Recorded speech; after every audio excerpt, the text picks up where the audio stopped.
সাত সকালে Dharmatala bus stand থেকে উদ্ধার হলো প্রচুর পরিমাণে টাকা। টাকার পরিমাণ প্রায় 3 লক্ষ টাকার কাছাকাছি হবে বলে জানা গেছে।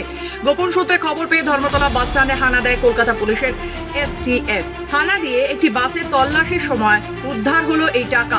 গ্রেপ্তার করা হয়েছে একজনকে। ধৃত ব্যক্তির নাম মনোয়ার শেখ।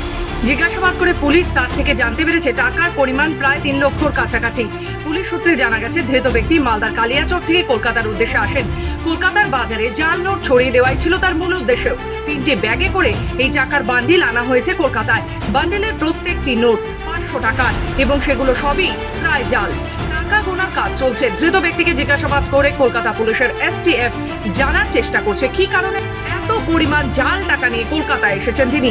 এই ঘটনায় আর কে বা কারা যুক্ত রয়েছে, কার কাছে টাকা পৌঁছানোর কথা ছিল, কিভাবে এই টাকা বন্টন করা হতো, সবই জানার চেষ্টা করছে কলকাতা পুলিশের STF।